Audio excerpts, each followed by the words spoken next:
Hello ವೀಕ್ಷಕರೇ, ಹೇಗಿದ್ದೀರಿ? ನಾನು ನಿಂಗಪ್ಪನವರು ಮಾತಾಡೋದು. ಬನ್ನಿ ಫ್ರೆಂಡ್ಸ್, ಇವತ್ತಿನ ವಿಶೇಷತೆ ಎಂದರೆ ಪೋಷಕರು ಮತ್ತು ಮಕ್ಕಳು ಯಶಸ್ಸಿನ ಜೀವನ ಹೊಂದಬೇಕು, ಜೀವನದಲ್ಲಿ ಯಶಸ್ಸು ಸಾಧಿಸಬೇಕೆಂದು ನಾನಾ ಪ್ರಯತ್ನಗಳನ್ನು ಮಾಡುತ್ತಾರೆ. ಆದರೆ ಈ 5 ಮಂತ್ರಗಳ ಜೀವನದಲ್ಲಿ ದೊಡ್ಡ ರೀತಿಯ ಬದಲಾವಣೆಯನ್ನು ತರುತ್ತದೆ ಎಂಬುದು ಅನೇಕ ಪೋಷಕರಿಗೆ ತಿಳಿದಿಲ್ಲ. ಮಕ್ಕಳು ಯಶಸ್ಸು ಸಾಧಿಸಬೇಕಾದರೆ ಪೋಷಕರು ಯಾವ ಮಂತ್ರಗಳನ್ನು ಮಕ್ಕಳಿಗೆ ಕಲಿಸಬೇಕು, ಈ 5 ಮಂತ್ರಗಳನ್ನು ಕಲಿಸಿದರೆ ಅವರ ಜೀವನದಲ್ಲಿ ಏನು ಬದಲಾವಣೆ ಆಗುವುದು ಎಂಬುದು ನಾನು ಈ ವಿಡಿಯೋದಲ್ಲಿ ತಿಳಿಸಿಕೊಡುತ್ತೇನೆ. ಬನ್ನಿ ಫ್ರೆಂಡ್ಸ್, ವಿಡಿಯೋದಲ್ಲಿ ಮುಂದುವರೋಣ. ಯಾರ್ಯಾರೆಲ್ಲ ಹೊಸದಾಗಿ ನನ್ನ ಯೂಟ್ಯೂಬ್ ಚಾನಲ್ ನೋಡ್ತಾ ಇದ್ದೀನಿ, ಪ್ಲೀಸ್ ಸಬ್ಸ್ಕ್ರೈಬ್ ಮಾಡಿಕೊಳ್ಳಿ, ಲೈಕ್ ಮಾಡಿ, ಶೇರ್ ಮಾಡಿ. ಯಾಕಂದರೆ ಕೆಲವೊಂದಿಷ್ಟು ಜನ ಸಬ್ಸ್ಕ್ರೈಬ್ ಮಾಡದೆ ನೋಡ್ತಾ ಇದ್ದೀರಿ. ಸಬ್ಸ್ಕ್ರೈಬ್ ಮಾಡ್ಕೊಂಡ್ರೆ ಏನು ಚಾರ್ಜಸ್ ಇರೋದಿಲ್ಲ, ಫ್ರೀ ಇರುತ್ತದೆ. ಸಬ್ಸ್ಕ್ರೈಬ್ ಮಾಡ್ಕೊಂಡ್ರೆ ನಮಗೆ ಸಪೋರ್ಟ್ ಕೊಟ್ಟಂಗಾಗುತ್ತದೆ ಚಿಕ್ಕ ಯೂಟ್ಯೂಬರ್ನಿಗೆ. ಬನ್ನಿ ಫ್ರೆಂಡ್ಸ್, ವಿಡಿಯೋದಲ್ಲಿ ಮುಂದುವರೋಣ. ಏನಂದರೆ, ಯಶಸ್ಸು ಯಾರಿಂದಲೂ ಸುಲಭವಾಗಿ ಪಡೆದುಕೊಳ್ಳಲು ಸಾಧ್ಯವಿಲ್ಲ. ಯಶಸ್ಸು ಸಾಧಿಸಬೇಕಾದರೆ ಶಿಸ್ತು, ಆತ್ಮವಿಶ್ವಾಸ, ಸಕಾರಾತ್ಮಕ ಚಿಂತನೆ ಮತ್ತು ಆಂತರಿಕ ಶಾಂತಿಯನ್ನು ಅತ್ಯಂತ ಅಗತ್ಯವಾಗಿರುತ್ತದೆ. ಇವುಗಳನ್ನು ನಾವು ಮಗುವಿದ್ದಾಗಲೇ ಪೋಷಕರಿಂದ ಕಲಿತುಕೊಳ್ಳಬೇಕು. ನೀವು ಕೂಡ ನಿಮ್ಮ ಮಕ್ಕಳಲ್ಲಿ ಶಿಸ್ತಿನನ್ನು, ಸಕಾರಾತ್ಮಕ ಚಿಂತನೆಯನ್ನು ಮತ್ತು ಆಂತರಿಕ ಶಾಂತಿಯನ್ನು ಕಲಿಸಲು ಬಯಸಿದರೆ ಈ ಲೇಖನದಲ್ಲಿ ಹೇಳಲಾದ 5 ಮಂತ್ರಗಳು ಸಹಕಾರಿಯಾಗಲಿದೆ.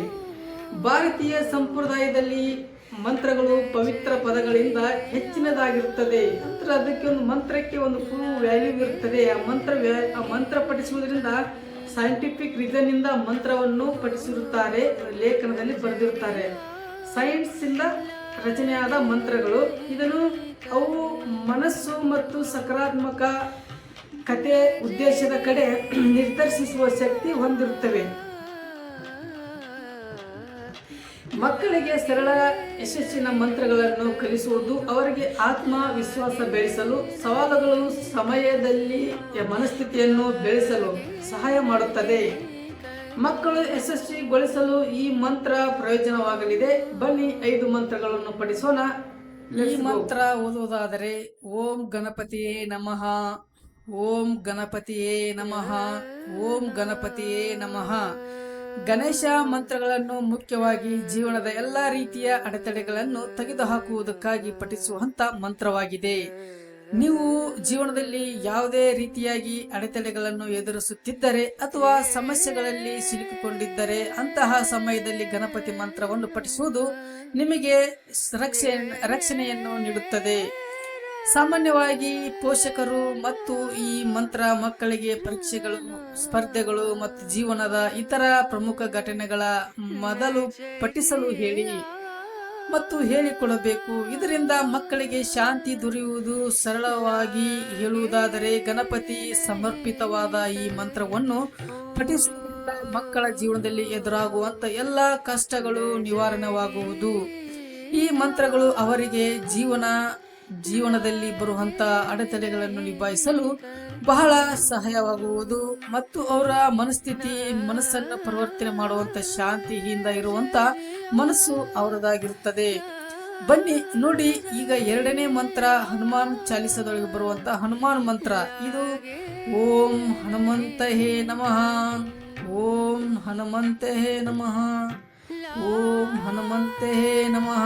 ನೋಡಿ, ಈ ತರ ಹನುಮಂತೇ ನಮಃ ಅಂತ ಪಠಿಸುವುದರಿಂದ ಆಂಜನೇಯ ಸ್ವಾಮಿ ಸಮರ್ಪಿತವಾದ ಈ ಒಂದು ಮಂತ್ರವನ್ನು ನಿಮ್ಮ ಮಕ್ಕಳು ಪಠಿಸುವುದರಿಂದ ನಿಮ್ಮ ಜೀವನದಲ್ಲಿ ಧೈರ್ಯವನ್ನು ಮತ್ತು ಸಕಾರಾತ್ಮಕತೆಯನ್ನು ಪಡೆದುಕೊಳ್ಳುತ್ತಾರೆ. ಈ ಒಂದು ಹನುಮಾನ್ ಮಂತ್ರವು ಮಕ್ಕಳಲ್ಲಿ ಆತ್ಮವಿಶ್ವಾಸವನ್ನು ಪ್ರೇರಿಸುವುದು ಮತ್ತು ಧೈರ್ಯವನ್ನು ಬೆಳೆಸಲು ಕಲಿಸುವುದು. ಸರಳ ಪದಗಳು. ಈ ಮಂತ್ರ ಮಕ್ಕಳಿಗೆ ಕೆಲವು ಸಂದರ್ಭಗಳಲ್ಲಿ ಅವರು ಎಷ್ಟೇ ಭಯಪಟ್ಟರೂ ಅವರು ತಮ್ಮ ಧೈರ್ಯವನ್ನು ತೋರಿಸಬೇಕೇ ಎಂಬುದು ನೆನಪಿಸುತ್ತದೆ. ಮಕ್ಕಳು ಈ ಮಂತ್ರವನ್ನು ಅಧ್ಯಯನ ಮಾಡಿದರೆ ಧೈರ್ಯದ ಕೊರತೆ ಮತ್ತು ದೂರಾಗುವುದು ಮತ್ತು ಯಶಸ್ಸು ಸಾಧಿಸುವುದು ತಡೆಯಲು ಸೃಷ್ಟಿಯಾಗುವಂತ ಸಮಸ್ಯೆಗಳನ್ನು ನಾಶ ಮಾಡುವುದು ಎನ್ನುವ ನಂಬಿಕೆ ಇದೆ ಈ ಮಂತ್ರದಲ್ಲಿ. ಬನ್ನಿ ಮತ್ತು 3ನೇ ಮಂತ್ರ ಪಠಿಸೋಣ.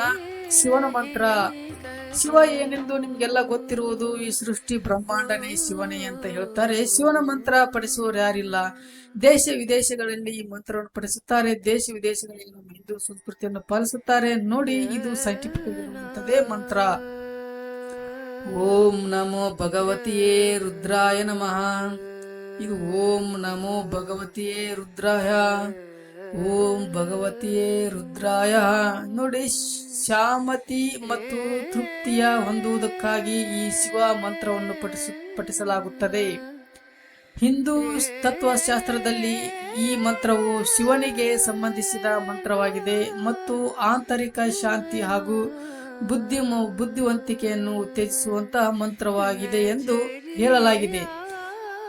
ಈ ಮಂತ್ರದ ಸರಳ ಅರ್ಥವೇನೆಂದರೆ, ಮಕ್ಕಳು ಯಾವುದೇ ಸಂದರ್ಭಗಳನ್ನು ಲೆಕ್ಕಿಸದೆ ಶಾಂತವಾಗಿರಲು ಮತ್ತು ಏಕಾಗ್ರತೆಯಿಂದ ಇರಲು ಈ ಮಂತ್ರ ಅವರನ್ನು ಪ್ರೋತ್ಸಾಹಿಸುತ್ತದೆ.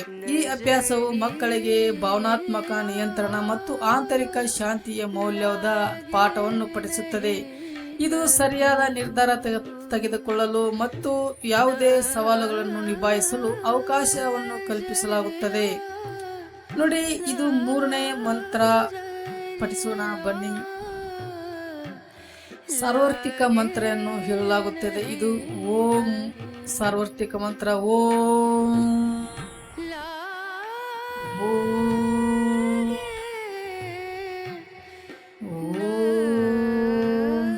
ಈ ತರ ಓಂ ಅನ್ನುವುದು ಒಂದು ಮಂತ್ರವು ನಮ್ಮ ಜೀವನದಲ್ಲಿ ಶಾಂತಿಯನ್ನು ಮತ್ತು ಸಕಾರಾತ್ಮಕತೆಯನ್ನು ತೆಗೆದುಕೊಂಡು ಈ ಅತ್ಯಂತ ಶಕ್ತಿಶಾಲಿ ಮಂತ್ರವನ್ನು ಸಾರ್ವತ್ರಿಕವಾಗಿ ಪಠಿಸಲಾಗುತ್ತದೆ. ಸರಳವಾಗಿ ಹೇಳುವುದಾದರೆ, ಈ ಸಾರ್ವತ್ರಿಕ ಮಂತ್ರವು ನಮ್ಮ ಮೆದುಳನ್ನು ಒಂದು ವಿಚಾರದ ಮೇಲೆ ಕೇಂದ್ರೀಕರಿಸಿಗೊಳಿಸಲು ಸಹಾಯ ಮಾಡುತ್ತದೆ, ಗಮನವನ್ನು ಹಿಡಿದಿಟ್ಟುಕೊಳ್ಳುತ್ತದೆ. ಈ ಮಂತ್ರವು ಜನರ ಜೀವನದ ಒತ್ತಡವನ್ನು ಕಡಿಮೆ ಮಾಡಲು ಸಹಾಯ ಮಾಡುತ್ತದೆ. ಮಕ್ಕಳು ಮಲಗುವ ಮೊದಲು ಯಾವುದೇ ಕಠಿಣ ಪರೀಕ್ಷೆ ಮೊದಲು ಅವರು ಒತ್ತಡವನ್ನು ಅನುಭವಿಸಿದಾಗೆಲ್ಲ ಒಂದು ಮಂತ್ರವನ್ನು ಪಠಿಸಬಹುದಾಗಿದೆ. ಈ ಕೇಂದ್ರೀಕೃತ ಗಮನದ ಅವರಿಗೆ ಅಧ್ಯಯನದ ಮೇಲೆ ಸಂಪೂರ್ಣ ಗಮನ ಹರಿಸಲು ಸಹಾಯವಾಗುತ್ತದೆ. ಮತ್ತು 4ನೇ ಮಂತ್ರ ಹೇಳುವುದಾದರೆ ಲಕ್ಷ್ಮಿ ಮಂತ್ರ ಅಂತ. ಇದು ನೋಡಿ, ಲಕ್ಷ್ಮಿ ಮಂತ್ರ ಹೇಗಿರುತ್ತೆ ಅಂದ್ರೆ, ಓಂ ಶ್ರೀ ಮಹಾಲಕ್ಷ್ಮಿಯೇ ನಮಃ, ಓಂ ಶ್ರೀ ಮಹಾಲಕ್ಷ್ಮಿಯೇ ನಮಃ, ಓಂ ಶ್ರೀ ಮಹಾಲಕ್ಷ್ಮಿಯೇ ನಮಃ. ಈ ಮಂತ್ರವನ್ನು ಸಮೃದ್ಧಿ ದೇವತೆಯಾದ ಲಕ್ಷ್ಮೀ ದೇವಿಗೆ ಸಮರ್ಪಿತವಾದ ಮಂತ್ರವಾಗಿದೆ. ಮಕ್ಕಳು ಈ ಲಕ್ಷ್ಮಿ ಮಂತ್ರವನ್ನು ಪಠಿಸುವುದರಿಂದ ಅವರ ಜೀವನದಲ್ಲಿ ಸಮೃದ್ಧಿ ಮತ್ತು ಸಂಪತ್ತು, ಸಕಾರಾತ್ಮಕತೆ ಮತ್ತು ಉತ್ತೇಜತೆಗೆ ಕೃತಜ್ಞತೆಗೆ ಗುಣವನ್ನು ಬೆಳೆಸಿಕೊಳ್ಳಲು ಸಹಾಯ ಮಾಡುತ್ತದೆ.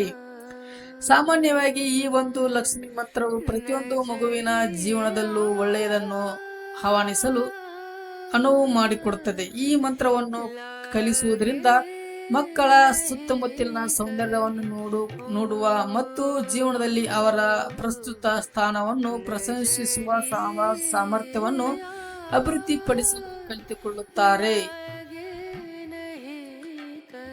ನೋಡಿ ಫ್ರೆಂಡ್ಸ್, ಇದು ಯಾವುದೇ ಮೂಢನಂಬಿಕೆ ಎಂದು ತಿಳಿಯಬೇಡಿ. ಇದು ಹಿಂದಿನ ಪುರಾಣ ತತ್ವಗಳಲ್ಲಿ ಬಂದಂತ ಮಂತ್ರವಾಗಿರುತ್ತದೆ. ಇದು ದೇಶ ವಿದೇಶಗಳಲ್ಲಿಯೂ ಈ ಮಂತ್ರ ಚಾಲನೆಯಲ್ಲಿರುತ್ತದೆ. ಯಾರು ನೆಗ್ಲೆಕ್ಟ್ ಪಡಿಸದೆ, ಹೀಯಾಳಿಸದೆ ನೀವು ನಿಮ್ಮ ಮಕ್ಕಳಿಗೂ ಸಹ ಕಲಿಸಿ. ಇದು ಕಲಿಯುವುದರಿಂದ ಅನುಕೂಲ ಜಾಸ್ತಿ, ಅನಾನುಕೂಲ ಏನು ಇರುವುದಿಲ್ಲ. ಹಾಗಾಗಿ ಕಲಿಸಿ, ನೀವು ಕಲಿತುಕೊಳ್ಳಿ. ಇಲ್ಲಿಗೆ 5 ಮಂತ್ರವನ್ನು ಹೇಳಿಕೊಟ್ಟಿದ್ದೇನೆ. ಇನ್ನು ನೆಕ್ಸ್ಟ್ ನನ್ನ ವಿಡಿಯೋವನ್ನು ಇಲ್ಲಿ ಕೊನೆಗೊಳಿಸುತ್ತೇನೆ. ಯಾರೆಲ್ಲ ಫುಲ್ ವಾಚ್ ವಿಡಿಯೋ ನೋಡಿದ್ದೀರಿ, ನಿಮಗೆ ತುಂಬ ಧನ್ಯವಾದಗಳು. ಹಾಗೆ ಯೂಟ್ಯೂಬ್ ಚಾನಲ್ ಸಬ್ಸ್ಕ್ರೈಬ್ ಮಾಡಿಕೊಳ್ಳಿ, ಲೈಕ್ ಮಾಡಿ, ಶೇರ್ ಮಾಡಿ. ಬಾಯ್ ಫ್ರೆಂಡ್ಸ್, ಮುಂದಿನ ವಿಡಿಯೋದಲ್ಲಿ ಸಿಗೋಣ.